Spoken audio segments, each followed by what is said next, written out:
아멘.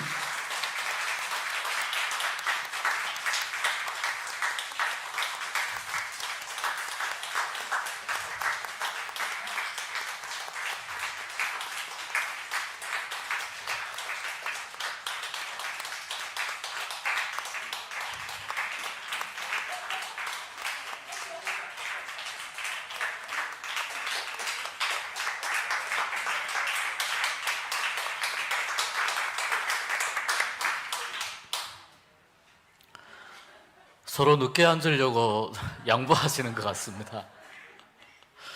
기도하면서 특송 준비하신 줄 믿습니다. 내 모습 이대로 주받으옵소서. 날 위해 돌아가신 주받으옵소서.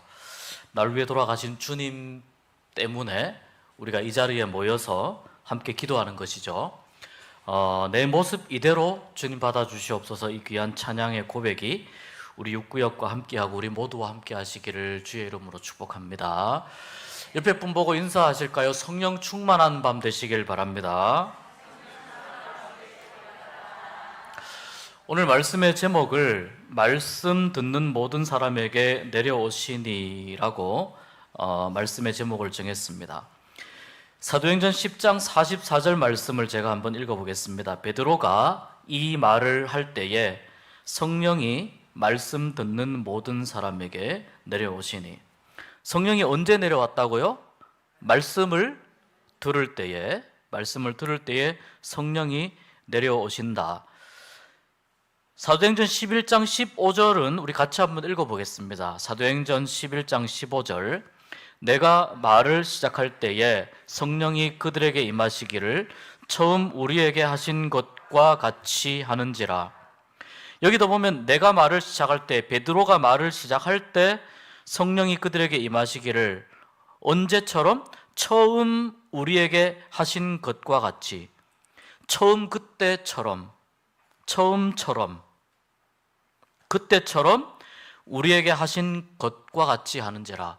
처음 성령이 임했던 그때와 똑같은 경험을 지금 하였다라는 것을 베드로가 지금 예루살렘 교회에 보고를 하고 있습니다.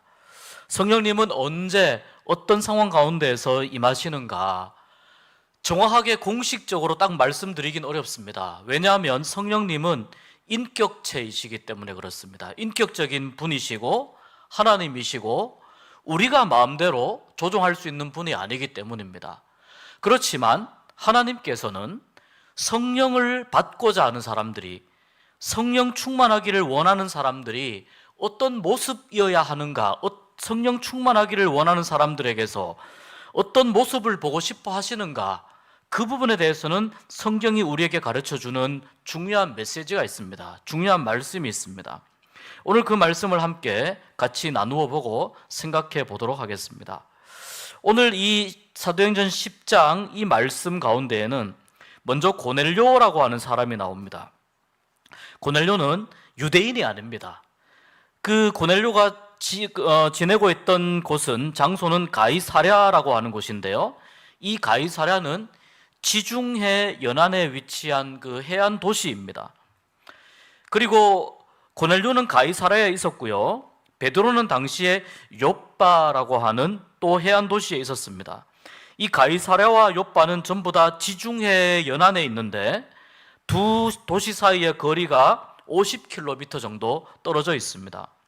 가이사랴는 원래 없던 도시였는데 헤롯 대왕이 이 가이사랴라고 하는 도시를 하나의 계획 도시로 만들었습니다. 이 도시를 계획 도시로 만들어서 거기에 로마 군인들을 주둔하게 하기 위한 군사적인 목적, 정치적인 목적으로 이 도시를 만들어서 10년 정도 걸쳐서 이 가이사랴라고 하는 도시를 완성합니다. 로마가 다스릴 그 당시에, 그래서 이 가이사랴는 로마에서 오는 사람들이 유대 땅으로 들어가는 데 있어서 하나의 관문과 같은 도시 그 역할을 했습니다. 또 로마의 군인들이 여기에 오랫동안 주둔해서 여기에서 어떤 행정적인 업무를 보는 그런 하나의 그 로마로 가는 관문 역할, 또는 로마에서 오는 사람들이 이 유대 땅, 가나안 땅으로 들어가는 관문 역할을 했습니다. 헤롯이 건축한 이 가이사랴는 매우 아름다운 도시이고 또 거기에는 훌륭한 항구도 있었습니다. 또 경기장도 있었습니다. 로마 총독이 이 가이사랴에서 보통 주둔했다고 그렇게 알려져 있습니다. 그 가이사랴에 한 사람이 있는데 고넬료라고 하는 사람이 있는데 이 고넬료는 10장 1절에 보니까요, 10장 1절 2절에 보니까 이달리아 부대의 백부장이라고 합니다. 이달리아 부대라고 하는 그 특별한 부대가 있습니다. 그 부대의 백부장, 다시 말해서 로마 군대의 장교입니다. 이 로마 군대의 장교로서 로마에서 이렇게 이제 파견을 받아가지고 이 가이사랴에 주둔하면서 아마 이제 파견 근무를 하고 있었습니다. 백부장이라고 하면 장교 정도의 위치를 가지고 있죠. 성경이 그런데 이 고넬료를 어떻게 소개하느냐면은 10장 2절에 이렇게 소개합니다. 그가 경건하여 온 집안과 더불어 하나님을 경외하며 백성을 많이 구제하고 하나님께 항상 기도하더니, 이것이 이방인으로서는 이렇게 행동하기가 참 쉽지 않은 부분입니다. 이방인으로서는. 그런데 이 지금 로마인이면서 로마 군대의 장관이면서 그런데 지금 복음을 받아들였다는 겁니다. 복음을 받아들여가지고 이 가족들이 복음을 받아들여서 이방인으로서 하나님을 믿는 사람인데 매우 경건한 사람이었다. 이 가이사랴에서 아마 뭐 1년이든 2년이든 3년이든 정해진 파견 근무의 기한이 끝나면은 고넬료는 다시 로마로 돌아갈 수도 있는 사람입니다. 로마에 가서 고넬료는 또 다른 복음의 씨앗이 되었겠지만 어쨌거나 지금 이 가이사랴에 와서 어떤 경로인지는 알 수 없으나 고넬료는 복음을 받아들이게 되었다는 이야기입니다. 그런데 그 고넬료의 신앙이 어떠하냐면 경건하고 매우 경건하다고 합니다. 그가 경건하여, 2절에도 경건하다고 말씀하고요. 또 7절에 보면은 부하 가운데에 경건한 사람을 부릅니다.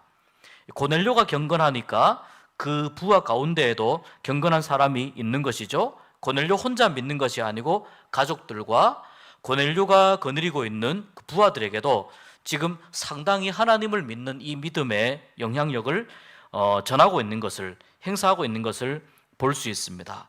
그런데 이 경건함의 모습이 세 가지의 측면으로 나옵니다. 첫 번째는 하나님을 경외하는데 온 집안과 더불어 하나님을 경외하고, 온 집안과 더불어 하나님을 경외하고, 고넬료 혼자 믿고 있는 것이 아니고 고넬료의 집안 모두가 다 지금 하나님을 함께 경외하고 있다는 겁니다. 고넬료의 온 집안이. 고넬료 혼자 그럴 수도 있다고 생각을 합니다. 그런데 집안의 가족들에게 하나님을 전하고, 이 가족들도 물론 로마 사람들이었겠지요. 그런데 이 집안이 모두가 다 하나님을 경외하는 믿음을 가졌다. 두 번째, 이 고넬료의 경건의 측면은 백성을 많이 구제했다고 말씀하고 있습니다. 로마의 군인이었기 때문에, 당시에 로마가 이스라엘을 지배하고 다스리던 상황이었기 때문에 로마의 백부장은 유대인들을 위해서, 어렵고 힘든 그 백성들을 위해서 구제할 아무런 의무가 없었습니다. 보통 착취를 많이 하죠. 무엇을 뺏어 올까, 그 생각을 많이 하는데 고넬료는 자기가 가지고 있는 것을 이 유대인들에게, 백성들에게 나누어 주었다는 겁니다. 그것도 많이 구제했다는 겁니다. 그리고 세 번째 경건의 측면은 하나님께 항상 기도하는 사람이었다. 언제나 또 어떤 일을 당하든지 하나님께 항상 기도하는 사람이었다라고 말씀합니다. 이 10장 말씀을 쭉 읽어가면 환상 중에 하나님의 사자가 고넬료에게 나타납니다. 하나님의 사자가 환상 중에 고넬료에게 나타났을 그때에 고넬료가 기도하고 있었다는 것을 우리는 미루어 짐작할 수 있습니다. 왜? 고넬료는 하나님께 항상 기도하는 사람이었기 때문입니다. 하나님께 기도하던 중에 환상 중에 하나님의 사자가 나타납니다. 그리고 그 하나님의 사자가 이렇게 고넬료에게 이야기합니다. 고넬료의 신앙을 평가합니다. 너의 기도와 너의 구제가 하나님 앞에 상달되었고 기억되신 바 되었다. 너의 기도와 구제가 하나님 앞에 상달되고 기억하신 바 되었다. 우리가 여기서 중요하게 생각해야 될 부분이 바로 이 부분입니다. 하나님의 사자가 고넬료의 신앙에 대해서 평가한 부분인데, 하나님의 뜻대로 행하는 기도, 하나님의 뜻대로 행하는 구제는 하나님께서 어떻게 하신다고요? 기억하신다고요. 하나님께서 기억하시는 은혜. 여러분, 우리도 우리의 기도를 또는 우리의 삶의 모습을, 우리의 섬김을 하나님께서 기억하시는 은혜를 입으면서 살았으면 좋겠습니다. 하나님, 제가 드리는 기도 하나님 잊어버리셨습니까? 이런 생각이 들 때가 있습니다. 그런데 하나님께서는 고넬료의 기도를 기억하셨다고 말씀합니다. 우리의 삶의 모습도 하나님이 기억하시는 은혜가 있기를 축복합니다. 우리의 기도도, 우리의 섬김도 하나님이 기억하시는 은혜가 있기를 축복합니다. 고넬료의 삶이 그렇게 하나님 앞에 이렇게 평가가 되었습니다. 그래서 하나님은 이 고넬료의 기도와 고넬료의 이 구제를 상달되어서 마치 그 제사를 드리면 향기로운 제물이 하늘로 이렇게 올라가는 것처럼 하나님께로 이렇게 올라가는 그런 느낌입니다. 그런 느낌으로 하나님께서 받으시고 그것을 기억하셨는데, 그래서 고넬료의 기도를 기억하시고 고넬료의 구제를 기억하시면서 욥바에 가면, 여기에서 남쪽으로 한 50km 내려가서 욥바에 가면 거기에 베드로라는 사람이 있는데, 베드로를 청해서 말씀을 들어라 라고 고넬료에게 명령합니다. 그래서 고넬료가 자기 부하 중에 경건한 사람을 뽑아서 베드로에게 보냅니다. 한편 비슷한 시간에 베드로는 또 베드로에게도 하나님께서 역사하시는 장면이 나옵니다. 베드로도 기도하던 중에 환상이 보이는데요, 그 환상이 우리가 알고 있는 유명한 환상입니다. 보자기 환상입니다. 기도할 때 하늘에서 큰 그릇 가운데 보자기가 있는 것이 쭉 내려옵니다. 그 안에 여러 많은 짐승들이 있는데 부정한 짐승, 정한 짐승들이 안에 많이 들어 있습니다. 그러니까 하나님이 잡아 먹으라고 합니다. 그런데 이 부정한 짐승들이 안에 많이 있기 때문에 베드로가 이야기합니다. 부정한 짐승이기 때문에 제가 먹을 수 없습니다. 그때 그 음성이 들립니다. 내가 깨끗하다 한 것을 네가 더럽다고 할 수 없다. 내가 깨끗하다고 한 것을 네가 더럽다고 할 수 없다. 베드로는 율법에서 이야기하는 걸 말씀합니다. 율법에서 이야기한 하나님이 부정하다고 이야기한 짐승이 있는 것을 보고 이것은 먹을 수 없습니다라고 말한 것인데, 하나님께서는 내가 깨끗하게 한 것을, 하나님이 깨끗하게 하신 것을 내가 속되다 할 수 없다. 이 사건이, 이 장면이 3번 있은 이후에 이제 그릇이 하늘로 다시 올라갑니다. 그래서 베드로가 도대체 이 환상이 무슨 의미이냐 고민하고 있을 때 고넬료가 보낸 사람들이 베드로에게 도착해서 이러이러한 일이 있어서 우리가 당신을 찾으러 왔습니다. 그러자 베드로가 그 이야기를 듣고, 지금 베드로는 성령 충만한 사람입니다. 이 이야기를 듣고 하나님께서 말씀하신 이것이 이제 이 이방인들에게 복음을 전파하라고 하는 것이구나 라고 하는 것을 깨닫고, 또 성령의 말씀을 따라서 이 베드로가 고넬료가 보낸 사람들과 함께 고넬료의 집으로 가게 됩니다. 그렇게 해서 고넬료의 집에 베드로가 가서 고넬료 집안에 있는 사람들이 다 모여 있는 상황에서 거기에서 하나님의 말씀을 전하게 됩니다.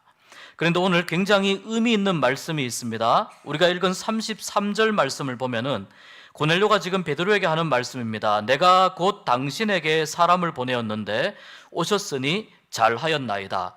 이제 우리는 주께서 당신에게 명하신 모든 것을 듣고자 하여 다 하나님 앞에 있나이다. 우리는 주께서 당신에게 명하신 모든 것을 듣고자 하여, 베드로에게 들을 말씀이 있다는 거죠.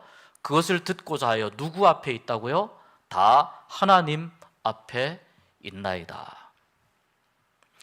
이 고넬료가 베드로에게 이야기하고 있는 이 고백은 우리가 하나님 앞에 나올 때, 우리가 예배하러 나올 때, 우리가 기도하러 나올 때 반드시 기억해야 되는 말씀입니다. 우리가 여러분 사람 앞에 나오는 것입니까? 나의 기도를 사람에게 보이기 위해서 하는 것입니까? 나의 신앙을, 나의 믿음의 모습을 사람에게 보이기 위해서 하는 것입니까? 그렇지 않습니다. 우리는 하나님 앞에 나오는 것이죠. 하나님 앞에 나와서 하나님의 말씀을 듣기 위해서 우리가 주님 앞에 나오는 것이죠. 그 하나님의 말씀을 베드로에게 듣기 위해서 고넬료가 지금 모여 있는데 우리는 어디에 있다고 고백하냐면 하나님 앞에 있다고 고백하는 거예요. 우리는 여러분 다 하나님 앞에 있는 사람들이에요. 그래서 우리는 하나님이 말씀하시는 것을 들어야 됩니다. 하나님의 말씀을 듣기 위해서 우리가 하나님 앞에 나오는 것이기 때문입니다. 이 하나님 앞에 모여있는 이 사람들에게 베드로가 설교합니다. 베드로의 설교의 내용은 굉장히 단순합니다. 이 베드로의 설교 내용은 예수 그리스도에 관한 것입니다. 예수님의 죽음과 예수님의 부활에 관한 것입니다. 그리고 그것을 선지자도 증언하는 것이다, 선지자도 증언하고 있다라고 하는 이 내용, 이 짧은 내용, 베드로가 알고 있는 내용, 사도가 아니면 알 수 없는 내용, 성령 받지 않은 사람이면 알 수 없는 내용, 이 말씀을 고넬료와 고넬료의 가족들에게 베드로가 지금 전하고 있습니다.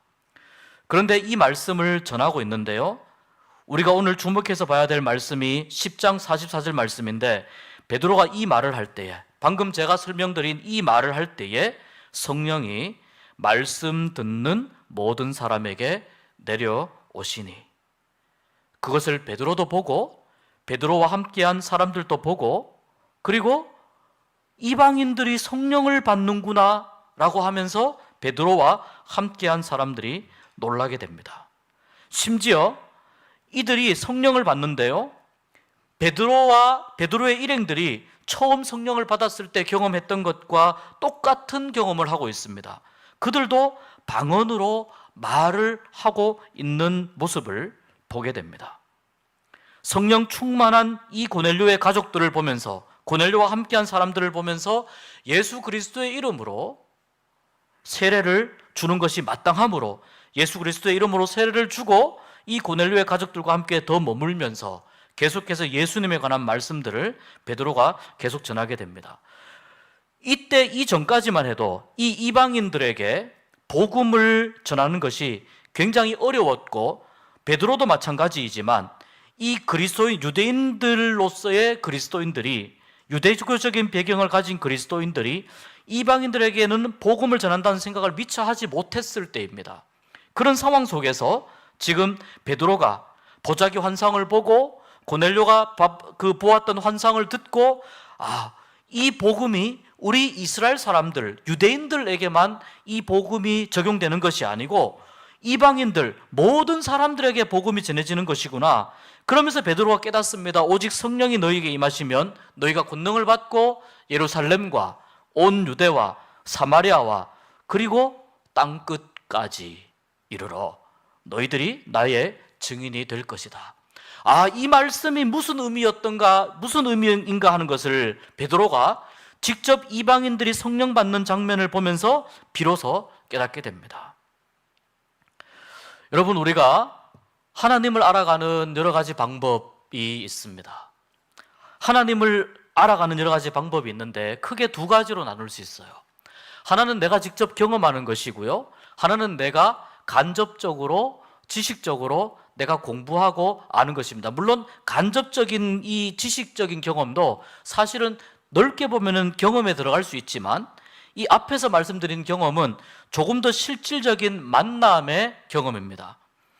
우리가 성령님을 사모하면서 성령님이 내 안에 임재하기를 우리가 원하면서, 성령께서 나를 다스려 주시기를 원하면서 우리가 그렇게 기도하는데, 실질적으로 성령께서 내 안에 임재하시고 성령께서 나에게 임하시고 나에게 내려오셔서 성령님이 내 마음을 만져주시는 것은 그리스도인이라면 반드시 경험해야 된다는 것이에요. 이것이 하나님을 알아가는 중요한 하나의 방법입니다. 기독교 신앙은 그래서 두 가지 축으로 기독교 신앙이 성장합니다.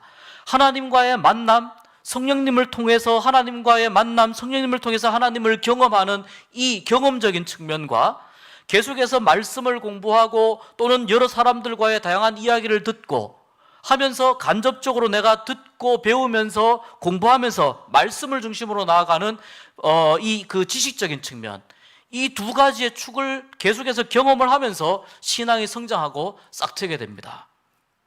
아까 우리 박연남 집사님 기도하실 때에도 영적 분별력에 관한 기도를 하셨습니다. 이 영적 분별력은 경험과 관련된 부분이 굉장히 강합니다. 영적인 세계는 아무리 이야기를 하고 아무리 설명을 해도 영적인 세계는 간단합니다. 경험하였느냐 경험하지 못하였느냐의 이 문제로 나누어지는 거예요. 영적인 세계는. 그런데 오늘 이 말씀이 보니까 제가 오늘 제목을 말씀 듣는 모든 사람에게 내려오시니 라고 제가 말씀 제목을 잡았거든요. 누가요? 성령이 말씀 듣는 모든 사람에게 내려오시니 라고 기록이 되어 있습니다. 말씀 듣는 몇몇 사람에게가 아니고요, 말씀을 듣는 모든 사람에게. 그렇다면은 말씀을 듣는다는 것이 무엇인가에 대해서 우리가 깨닫는 시간이 되어야 되는 거죠. 첫 번째는 왜 성령님이 우리에게 임하실 때에 우리에게 무엇을 원하시는가? 제가 처음 말씀드린 대로 그것을 우리가 좀 생각해 보겠습니다. 첫 번째는 고넬료의 경우도 그렇고요, 베드로의 경우도 그렇고요, 또 성령님께서 사도행전 2장에서 가장 처음 임하실 때에 그때의 장면은 120명의 그 예수님의 제자들이 이들이 함께 모여서 기도할 때에 성령님이 임했습니다. 오늘 이 고넬료에게도 고넬료의 경건의 특징 중에 하나가 뭡니까? 하나님께 항상 기도하는 사람이었어요. 하나님께 항상 기도하는 사람. 베드로도 기도 중에 환상을 봅니다. 그러니까 하나님께서는 성령 받기를 원하는 우리에게 무엇을 원하시냐면 기도하는 사람이 되어라 하는 것을 원하시는 겁니다. 우리가 성령 충만해서 영적 분별력이 있기 위해서 우리에게 먼저 필요한 것이 뭐냐면은 우리가 기도하는 사람이 되어야 된다는 겁니다. 기도의 세계는 우리가 생각하는 것보다 굉장히 깊고 넓습니다. 상상할 수 없을 만큼 기도의 세계는 넓고 깊습니다. 그런데 어떤 사람들은 손가락 한마디만 이렇게 담그었다가 마치 기도의 세계를 다 아는 것처럼 이야기하는 사람이 있어요. 어떤 사람은 그냥 기도의 세계가 이렇게 넓게 펼쳐져 있는데 그냥 이것을 지나가면서 한번 보고 기도가 저런 거야, 이렇게 그냥 지나가면서 이야기하는 사람이 있어요. 기도의 세계에 발을 담근 사람과 기도의 세계를 그냥 지나가면서 본 사람은요, 신앙의 깊이와 넓이에 있어서 천지 차이가 나게 됩니다. 왜? 기도의 맛을 보았기 때문에. 말씀도 마찬가지예요. 말씀의 맛을 본 사람은 그 말씀이 어떻게 됩니까? 송이꿀보다 더 달고 맛있는 말씀이 되는 겁니다. 송이꿀보다 달고 맛있는 말씀. 성경을 아무리 읽어도 지치지 않아요, 피곤하지 않아요, 지겹지가 않습니다. 기도도 마찬가지예요. 그런 경우가 있습니다. 어떨 때는 내가 하나님 한번 주여 한번 불렀는데 나도 모르게 두세 시간 후딱 지나가는 경우가 있습니다. 여러분, 우리가 그런 기도의 능력을 우리가 가질 수 있었으면 좋겠습니다. 그런 기도의 능력을 우리가 사모할 수 있었으면 좋겠습니다.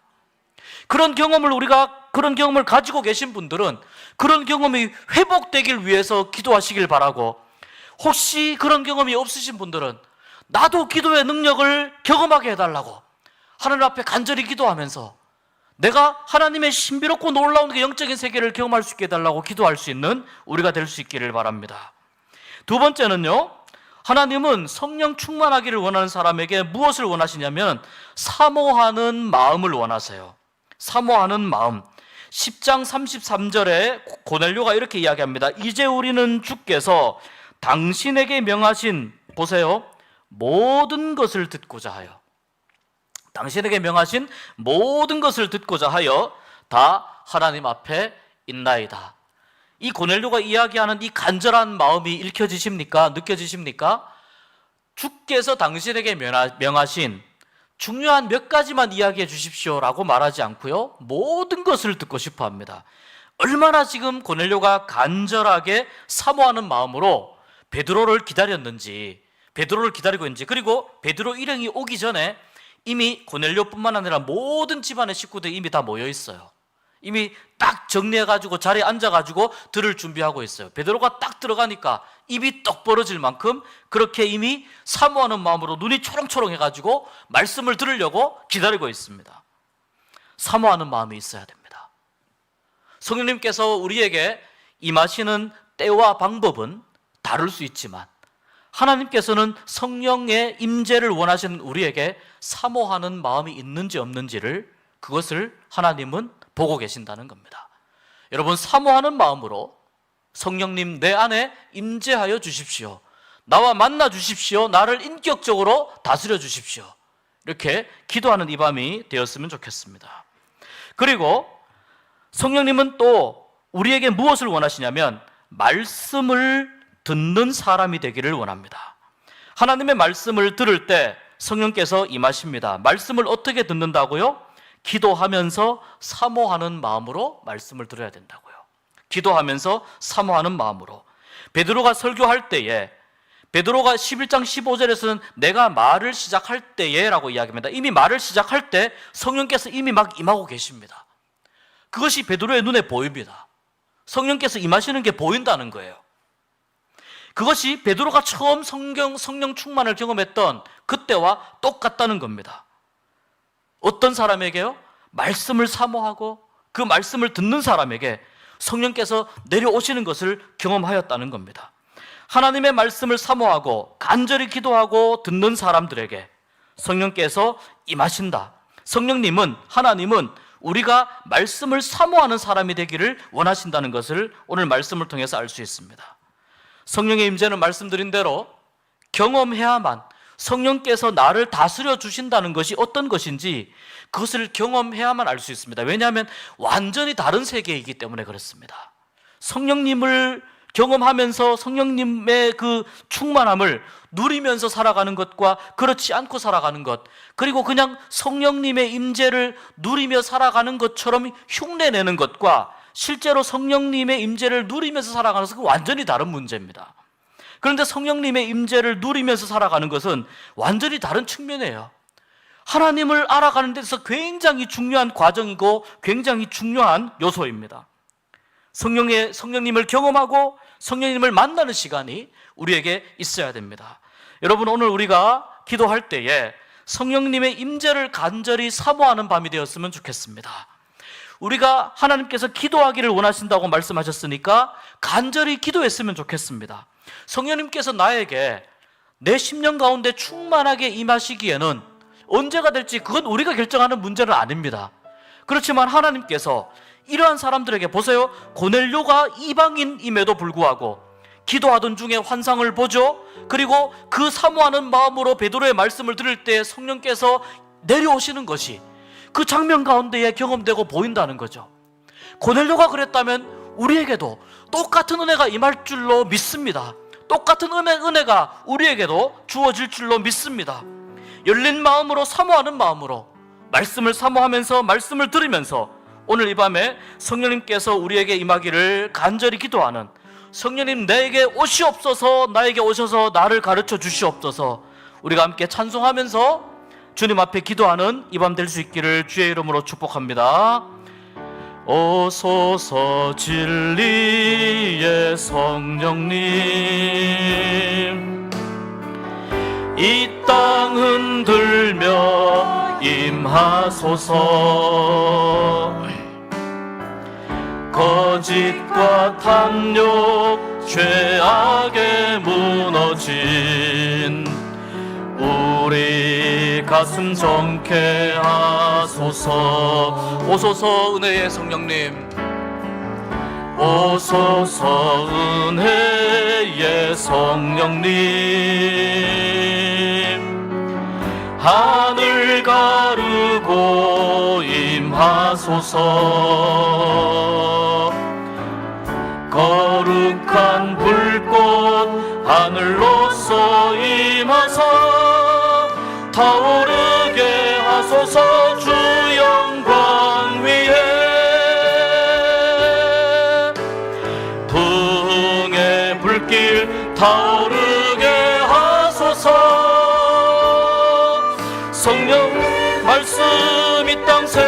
새롭게 하소서.